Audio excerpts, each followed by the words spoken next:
It's my honor today to introduce Jim Dodge, who is running statewide. He's learning how big the state of Illinois is.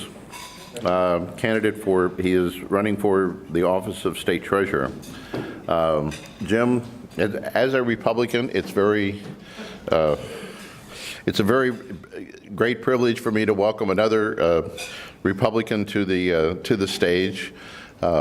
We've had actually a long list of Republicans up here. I was able, with my roots in Indiana, to invite Governor Mike Pence when he was governor. We've had Reince Priebus has been here. Paul Ryan has been here. And of course, if you watch our Monday night commercials on Chicago Tonight, you know that President Donald Trump, before he was president, came to address the City Club of Chicago.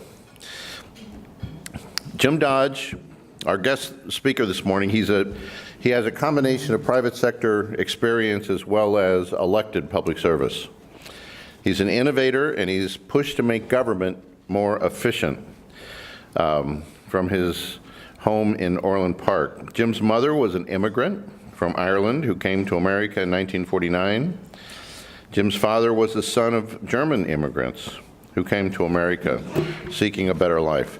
Both of his parents were union members.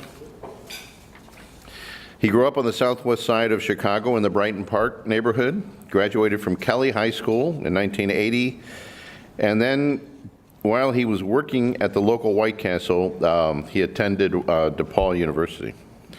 After graduating from DePaul, he began his corporate career, moved out to the southwest suburbs. He worked to earn an MBA from the University of Chicago with a concentration in economics and finance, and that's when he became interested in public service. At the age of 26, he became the youngest elected official in Orland Park when he defeated a 14-year incumbent who all local pundits thought was unbeatable.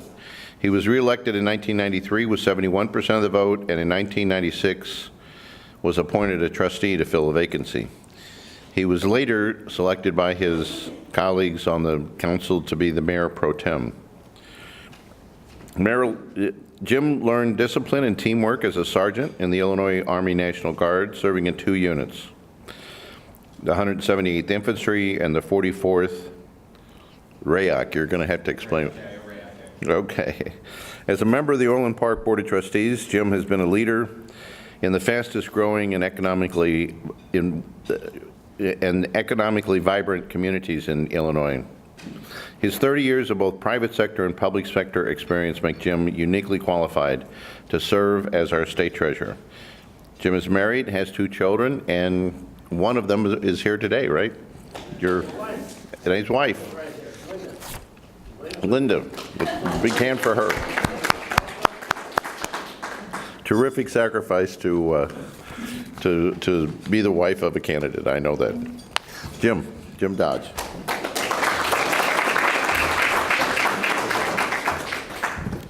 Good morning, both Frank and Jay. Thank you very much. Appreciate this, and thanks everyone for being here.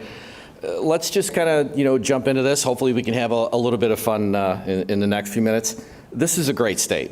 Illinois is a great state, and like you, I care very deeply about Illinois' future, and I'm hopeful. Now, that might surprise some people in the room, given the climate that we face from a political perspective right now, but I really do believe in Illinois, and I'm hopeful.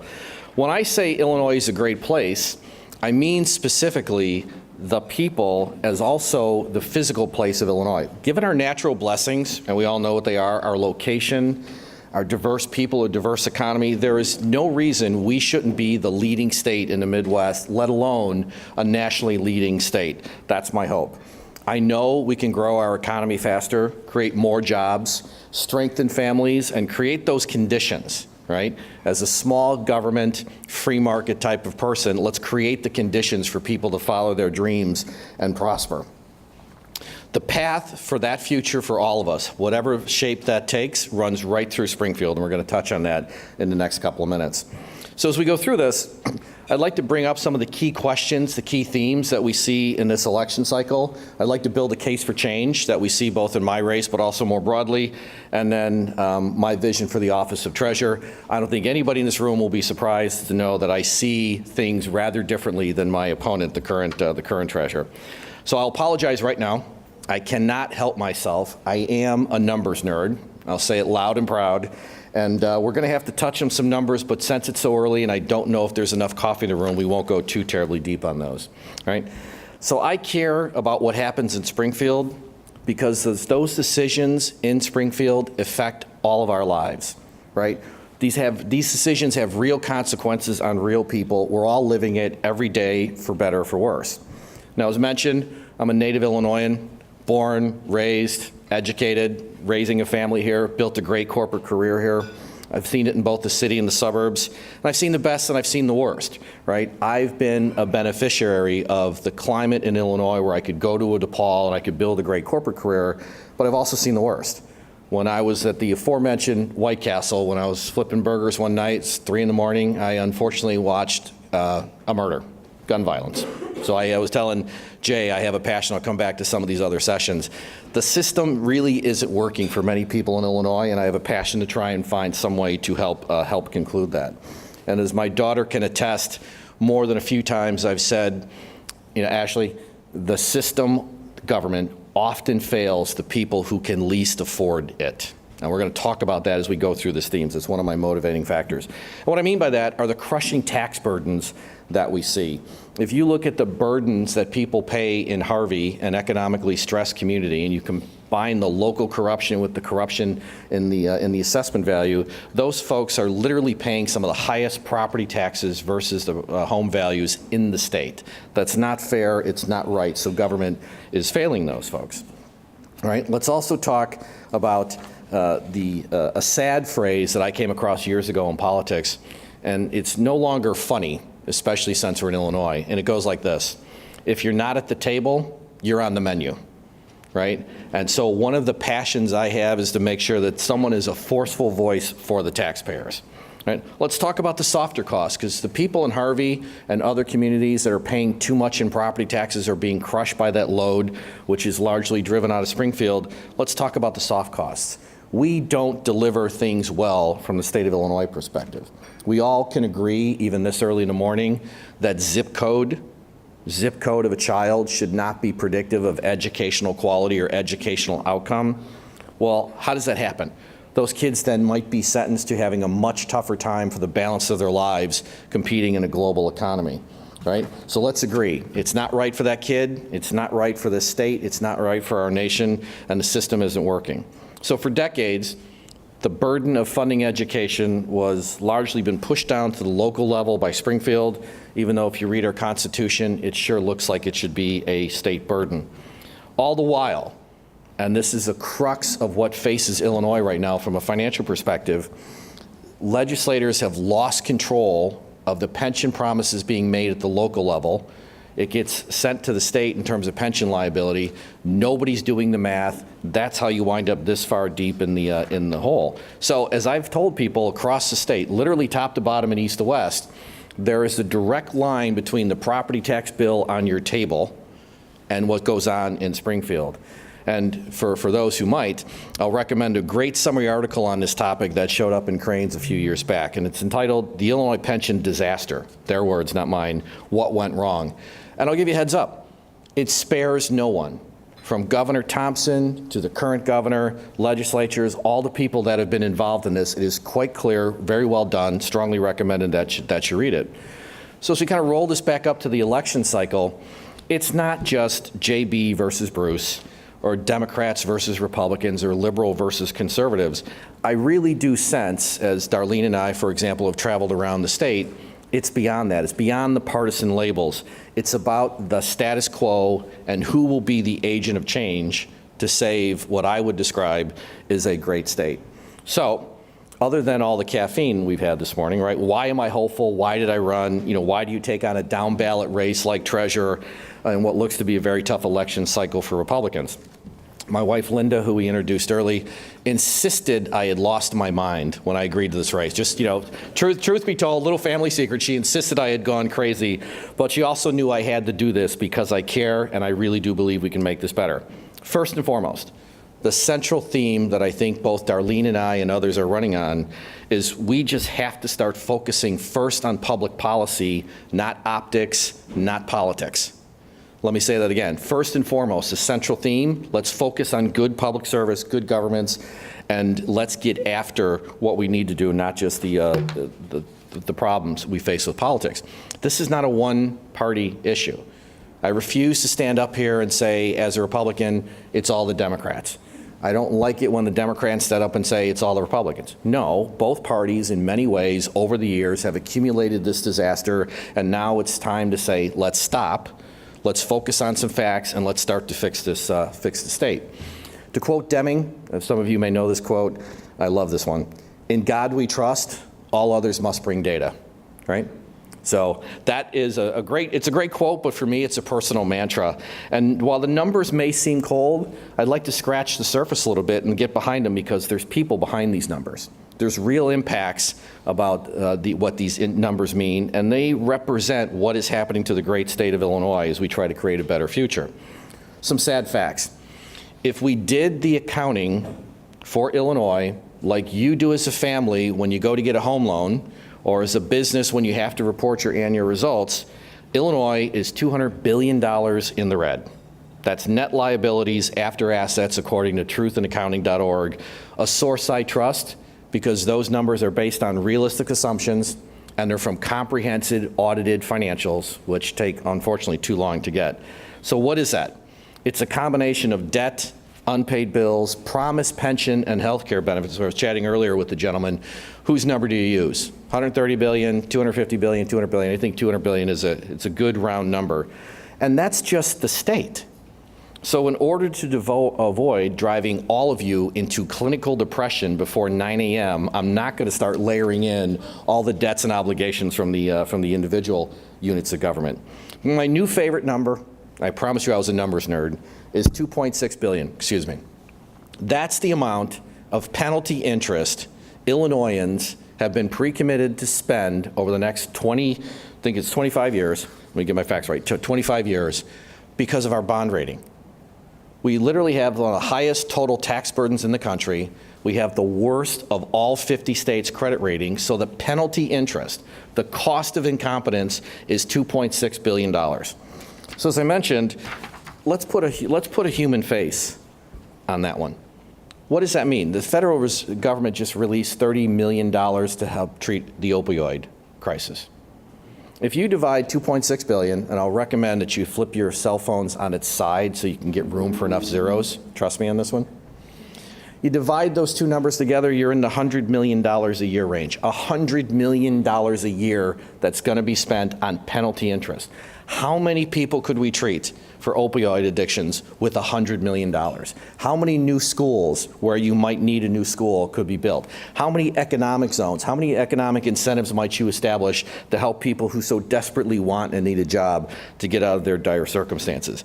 Those types of things frustrate me, and as I promised, as a Republican or a conservative, you could often get labeled as just caring about the numbers and the math. No. Those numbers and that math represents real impacts on real people. That's one of the reasons why I'm running. So why?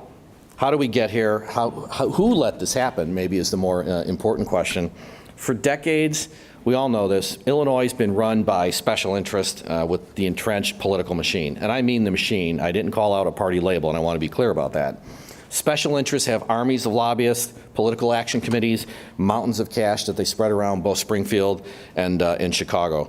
They're buying politicians and they pay attention to those special interests. So every single decision over the decades made by Illinois government, I passionately believe this, has been weighed first by political optics, political calculus, not public service, not performance, not the greatest good for the greatest number. The system is broken, and it's not just one party, it's not just one speaker or one legislature, one governor or one treasurer. Let me repeat that. It's not a one-party problem. It's across the system, and we need to change that. These impacts are devastating. And so, again, referencing Darlene, as we've traveled around the state, when you talk to average Illinoisans and you ask them what's on their mind, taxes become first. But more importantly, it's trust.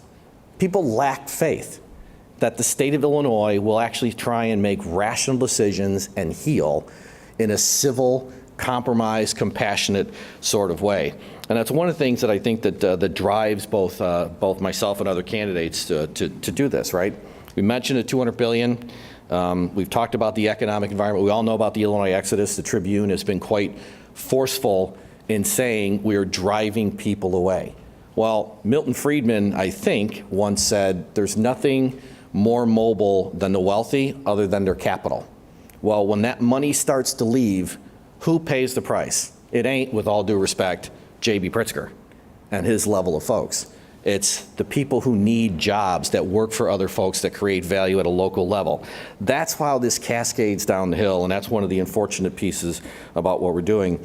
And you know, with my last name, I've had more than a few jokes on the campaign trail about automobiles, so here goes, right? It's just, if you look at what we're doing, one of the highest total tax burdens in the country, worst possible financial conditions. So we're paying for a Ferrari, state government delivered a Yugo. Everybody remember the Yugos? Worst car in the history of the world, maybe other than the AMC Gremlin, right? And so that's unfortunate, because again, back to my central theme, the people who can least afford to be failed by the systems are precisely those that the system fails. So speaking of this, could a J.B. Pritzker or even a Bruce Rauner afford, air quotes, a mileage tax? Sure. Can the middle class and the working class, especially out in rural areas, afford this? Hell no.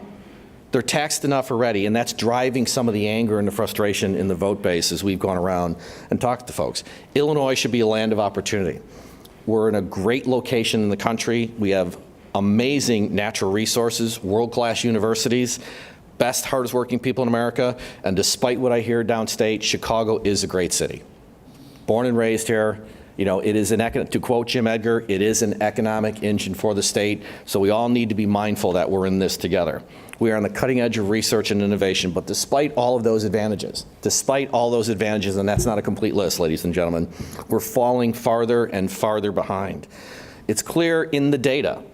We lag in so many areas that there's simply not enough time for me to cover them today, but one of my favorites is the Case-Shiller Index about housing prices. After the Great Recession, the laggard is the Chicago area. So of the 20 major metropolitan areas in these United States, the one with the slowest climb out of the hole in terms of property values is Chicago and the Chicago area. Why? It's the economic climate, it's the conditions that we face broadly in Illinois. Let me say that again, it hurts the working class and the middle class disproportionately, and it doesn't have to be that way. It's not going to change, however, until we start holding more people accountable. We need reform-minded public servants who will put the needs of the people they represent above the wishes of the party bosses. I can't say it any simpler. You know, you grow up as just an average kid on the southwest side of Chicago. You see how the system works, how it doesn't work. You build a great corporate career. You become good at math, courtesy of the University of Chicago. It's like, this is madness. We have to stop. We have to start changing. We simply cannot tax our way out of this hole.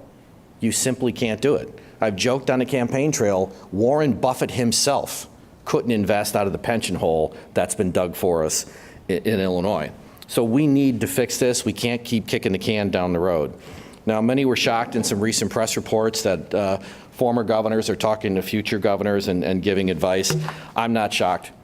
Basically, if they have a business or personal relationship, of course those conversations are going to happen. But what I think goes missing more broadly in this political climate is just an honest, fair discussion, first starting with the truth. Let's get the facts on the table and then hack it out.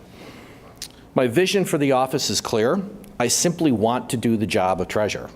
I'm asking to be hired to do a job, and my commitment is to do that job. So there's four big pieces that we're focused on. One, let's consolidate this office with comptroller. I'm going to go through these in a little bit more detail. Let's make sure that all of our money is working as hard as it could be. I'd like to focus on the core responsibilities of the office of the treasurer, and to be quite blunt, To be quite blunt, I'm going to stop trying to find new ways to make the office more politically relevant by seeking programs just to have more touch points. It's a very simple office. Let's stick to our knitting, if you will. And then I want to be a forceful voice for the taxpayers in Springfield. So let me take you through what I'm thinking. So consolidation. It's been a hot topic for a while. Now's the time to do, not just say. No more meaningless gestures. This could not be more straightforward, right? Create a thoughtful plan, trust the taxpayers, done. One constitutional officer directly answerable to the people of Illinois, so you have a constitutional officer check and balance in the system, millions of dollars saved. There should be no resistance to this, but there are folks who resist this. Well, they bring up issues of, well, in the 50s there was fraud. Sure there was. And I have a background in data, analytics, technology. We didn't mention it in my bio. I have a US process patent for doing time series analytics. I'm pretty sure we can figure out exactly what we need, where the money is, and then render it out to the press and render it out to people very simply so people see and you mitigate the risk of fraud. I called it a meaningless gesture because a number of people voted for this in the Senate, knowing, in my opinion, full well, Speaker Madigan was just going to let it die in committee. That's a meaningless gesture. It's too easy to vote for something and say, we're going to save $12 million. All the senators pile on, Madigan puts a brick on it. That doesn't help anybody. We need to stop those things. So I'm going to continue to push for this, be a forceful opponent. My opponent, current treasurer, has mentioned a number of times that he wanted to do consolidation, but his version of consolidation is different than what Darlene Sanger and I are running on. We would like to build a plan, take it to the taxpayers, have a vote, and get on with it. My opponent basically said, no, blow up the comptroller's office and give it to me. Well, there's a difference here, folks, right? Let's trust the taxpayers. Why is that so important? I'm reasonably certain that we cannot save the state of Illinois with $12 million a year savings. Would you guys agree we can't save Illinois on $12 million bucks? The real point is we're signaling to the taxpayers and the voters of Illinois, we trust you to tell us exactly what you want. We're going to learn. We're going to shrink government. We're going to try to do this more efficiently. So ultimately, the reason I'm so passionate about consolidation, it's an act of trust in the judgment of the taxpayers once they've been given a thoughtful plan. Excuse me. Making the money work harder. Illinois has roughly 700 funds. I think it might actually be closer to 800 funds. 800 separate funds. I've been working fairly hard, but I've yet to find a lucid explanation as to how an entity that is this much of a financial disaster has 700 funds. You just will not find that. And you've heard this from other sources, and I'll use round numbers because these change constantly. The total assets we have at the state of Illinois is $14 billion. So the state of Illinois has $14 billion worth of money splashed across these 700 funds. That makes 2% interest. You've heard that the returns have increased. Yes, they have. Thanks to the Federal Reserve, interest rates have been going up, so of course our portfolio has returned, right? That's not necessarily a great accomplishment. Illinois, conversely, also has $7 billion of unpaid bills. So keep those two numbers in mind. $14 billion across 700 funds, $7 billion in unpaid bills. The penalty interest on that $7 billion is anywhere between 9 and 12% a year. Now, I don't know if you come across this. I've yet to meet the family. I've yet to meet the business in Illinois that would do that to themselves. 14 billion making 2%, 7 billion costing you 12. And now, and I'm not quite sure if I wanted to call this bizarro land or the Twilight Zone, only in Springfield would everybody celebrate using some of that $14 billion portfolio to buy our own debt so you could theoretically increase the return on the money you've been sitting on for years that were making 2%. Well, I'm glad we're doing it because technically portfolio returns have gone up. How on earth do you justify this from a simple sanity check? The fundamental question has to be, and this is where leadership in the Office of Comptroller Treasurer comes in, why don't we just have an honest political conversation? Why are we sitting on $14 billion with $7 billion worth of unpaid bills, but we can magically tap into it to buy buildings or to loan ourselves money to goose, theoretically, our portfolio returns. Can't you just draw down the portfolio and pay off the bills? The rest of us in Illinois, we live within our means, right? We live within our means. And I think that I'm touching now on a key point that a number of us have seen with taxpayers. Why can't the state live within its means? And this is just an absolute symptom of what's part of the problem. I mentioned earlier, I'd like to focus on the core duties for the Office of the Treasurer. In the Constitution, it's very, very simple. You're the safekeeper of the monies, you invest the money, and you do other duties by law, and you work closely with the Comptroller's office. Over time, that's expanded to investing money for local governments, got it, 529, and unpaid properties. Fair enough. Fair enough. Let's stop there. Let's focus on the performance and not the politics. We have 200 billion reasons not to trust the state of Illinois with another penny of our money until they start managing it well, but that's exactly what's happening. There's now various programs to offer Roth IRAs to individuals through the Treasurer's office. At the Tribune editorial board, my opponent talked about the need to help people save for retirement, but that the big money firms wouldn't touch it. Okay, tell that to your local banker. When I've spoken to local bankers, they said, Jim, if somebody comes in and with all the automated banking that goes on now in terms of paper checks, we're more than happy to set up an account, do the deduction, establish a Roth IRA. Tell it to Fidelity.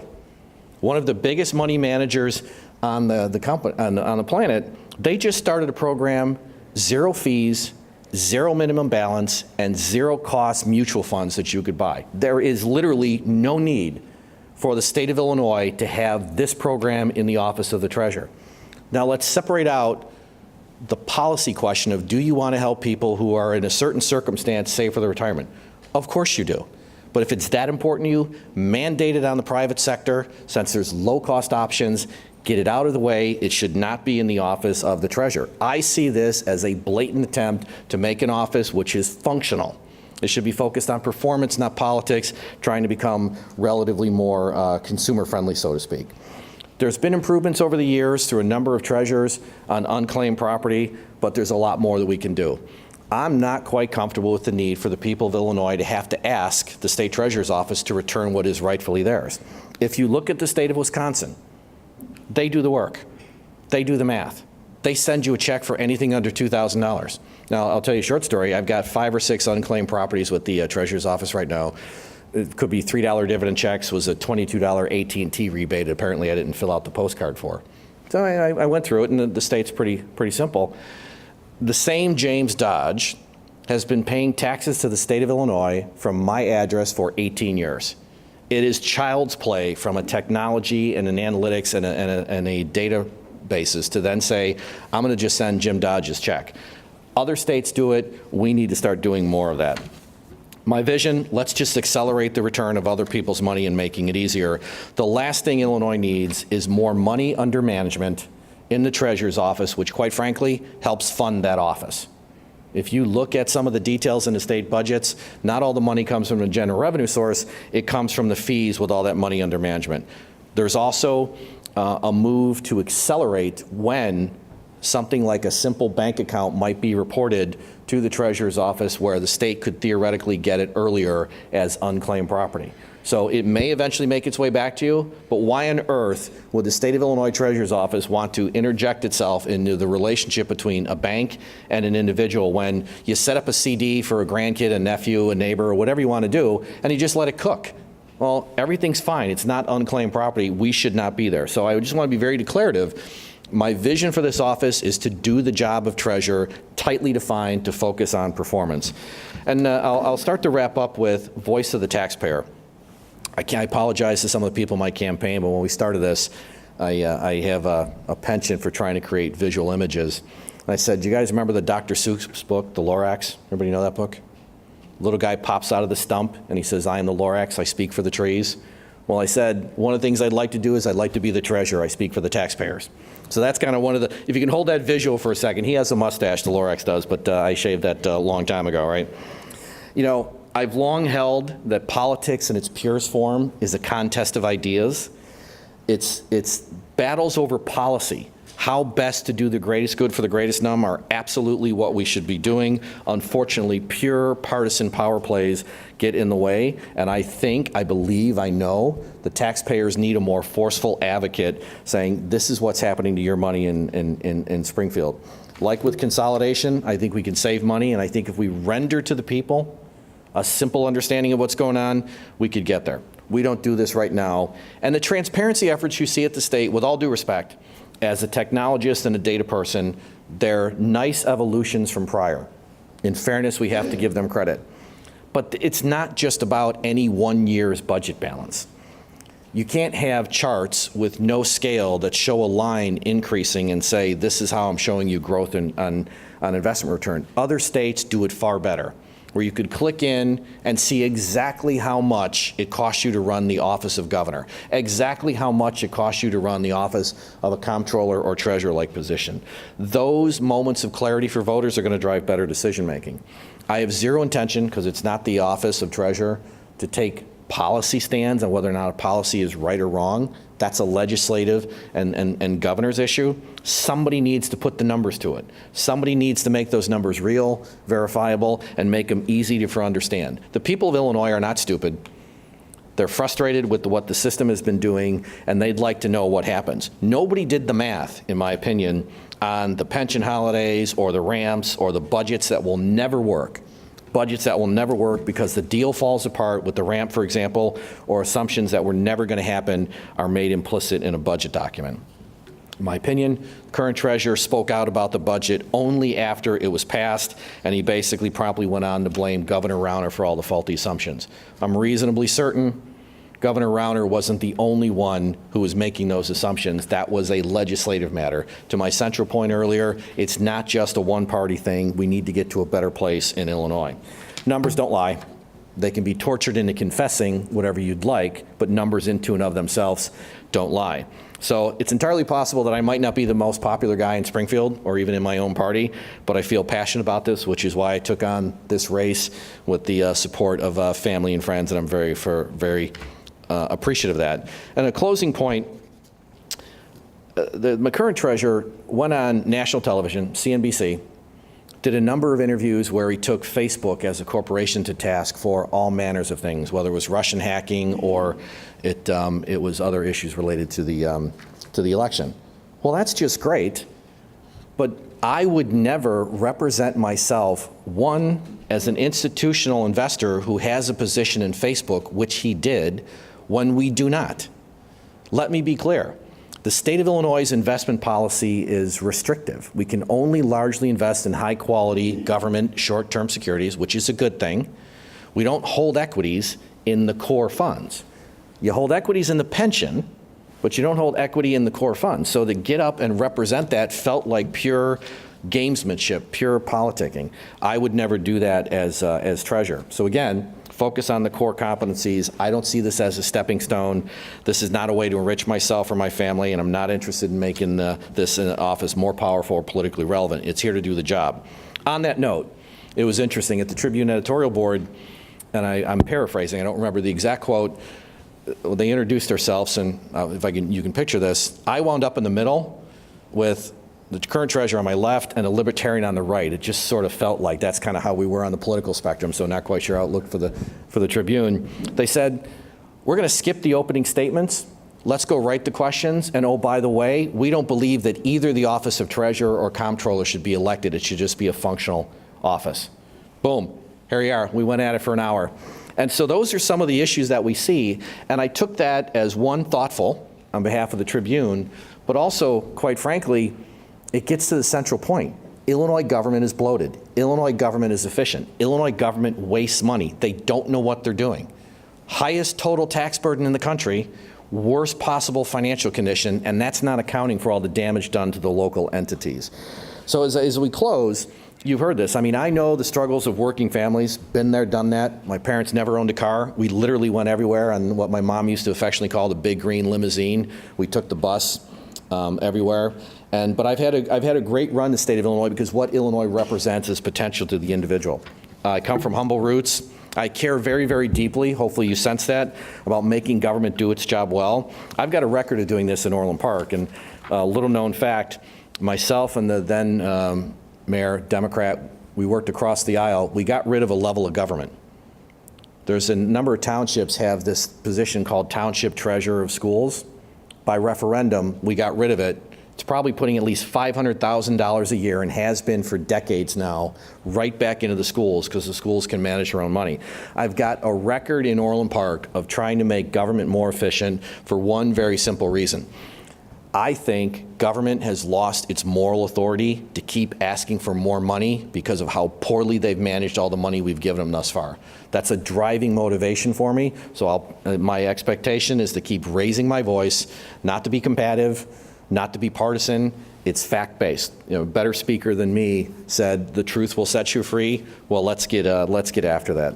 I've seen the best and worst from the state of Illinois. I'm very blessed to be here where I am. I know I did not get here alone, and I want to work as treasurer to give back to the people of Illinois, to a state and the people of Illinois, so much that has given me. So with that, thank you, God bless, and I'd love to take some questions.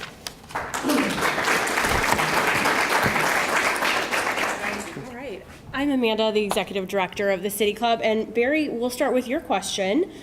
What can a fiscally responsible Illinois treasurer do with an Illinois Democratic majority to minimize the 50 years of Democrat financial incompetence and ease the crushing tax burden on Illinois taxpayers?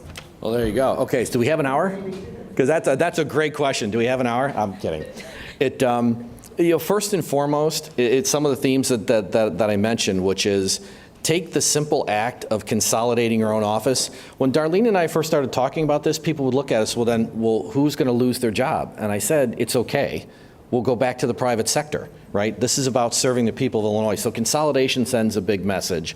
I firmly believe that if more people knew the simple connection between what happens on your taxes and the decisions that are happening in Springfield where they're not doing the math, more people would take different actions in any given November. My theory is that if people knew the truth, they would not have kept the current political class in place. So one, you shrink it to try and reduce the office, have a reason to do less taxes, but also just get truth into the system. These two positions, comptroller and treasurer, are meant to be fiscal officers, right? It's not a policy position, but I think you can be a passionate advocate for truth, and hopefully people take better decisions. The pathway to this fix goes through the legislature and the governor's mansion. Right, and so you need someone, a constitutionally elected office, to keep banging the truth, because the system needs to be held accountable. Great. Okay, this question is from Paul Liberté. Did I butcher the last name? Okay. How, as treasurer, are you able to consolidate or reduce the 700 plus funds Illinois has? I think ultimately it would be a legislative prerogative to do the funds. I mean, I want to be very respectful of the branches here. And I think a thoughtful discussion of why that does or does not make sense. One of the things that I didn't mention in my presentation is Illinois' essential balance in the bank has not moved all that much from the $12 to $14 billion range for years. So while we've been racking up these deficits and these unpaid bills, we've been sitting on a pile of cash that's not making a whole lot of money, but everybody congratulates themselves, on a few dollars we make in interest. So I think that the pathway here is back to financial literacy, advocacy for we don't need 700 funds. They're often broomed in a financial crisis. During that budget crisis, both sides, all branches, were looking at essentially $4 billion of underutilized funds to try and solve the crisis. Let's go upstream a little bit. Why are you sitting on $4 billion that's unused? And so it's in these offices, the technical defines of the office. I think we need to focus on telling people what's going on and get them to pressure, quite frankly, the governor, whoever that is, and the legislatures. Great. Anyone else have questions? I'm writing it. Can I just say it? Yeah, go ahead. Okay. So when you implement, as chief financial officer of the state, which is this role, would you implement sending a notice to each pension beneficiary each year disclosing the proportionate expected payout of their respective pension based on what is funded, and disclosing the portion of their expected benefit that is not funded? I would, because I think that the people who have been promised these benefits did their job. If you talk to a teacher, if you talk to a cop, you talk to a fireman, you talk to a state worker, they've made their contributions. I'd argue that the people who were running the money did a good job running the money. I'd argue that the actuaries, for the most part, did the math that they were ordered to do by the state legislature well. What happened? Springfield decision makers did not put in the expected contributions, based on what they had promised. So to your point, and back to my idea that a rational discussion for all of us, pensioners, people who are going to get those benefits, they have a right to know as well. We expect their voice to be heard as part of this dialogue. The pressure point has to come back to the people in the legislature who are underfunding these benefits or coming up with benefits that are simply unsustainable. So if I understood your essential question, I would absolutely advocate that those people who were promised benefits and have been making their contributions, they too have been failed by the system, just failed differently. We need to get the truth on the table. It won't be a pleasant conversation. It will be combative. You would expect people who were promised benefits to fight like hell for what they perceive as their right. We, the taxpayers, also need to say, and we were all underserved, horribly underserved, by the people who are making decisions in the legislature. The only way we're going to solve this as a broader community, if you will, of people in Illinois, get the facts on the table and start what I hope is a fact-based, purer conversation about how to solve a problem. Quick question. Sure. 41 days till the election. Are you going to have a debate? When will that be? I've asked for 3, and here's the answer we got back from my opponent. And, it's like, like I said, I've met Mike Ferricks on the campaign trail. We were doing a parade in Evergreen Park. I've met him at the debates, and by reputation from the legislators that I know, he's a decent man. So this is not, hopefully everything I said today, this is not the classic ad hominem attack. I'm not attacking Mike Ferricks as an individual. He and I just see the world very, very differently, as you might expect. He and I have very, very different visions for an office and very different visions for public service. So I'm happy to engage in those types of dialogues and have those conversations, but so far, no response. So the only debates we've had have been in front of the Sun-Times and the Tribune editorial board. We got a great question from Darlene Sanger, who will be here next Tuesday, October 2nd, so I hope you come back for breakfast. Okay, 2 parts. Okay. What is the fastest you've ever drove on Illinois 55 while on the campaign trail? And how many miles have you traveled since you started? I'll take the second one first. I'm kind of cheap, and so as Linda can attest, I have a 2000 Ford Explorer. And when we started this campaign trail, it had 211,000 miles, and I could happily show you the picture of my odometer. We just now, got to almost 240. So we'll call it about 30,000 miles. And you get used to driving Illinois because that's the only way to run statewide. The fastest I've ever driven, I think it was, quite frankly, trailing and trying to catch up to Governor Rauner in a state police escort in a rainstorm going between Metropolis and the DuQuoin State Fair. So we were north of 80. And I'll admit that now only because we do not yet have tracking devices in our car to measure either speed or mileage. But hey, that's a little political shot there. Any more questions? All right, well, Jim, thank you for being here today. We got a couple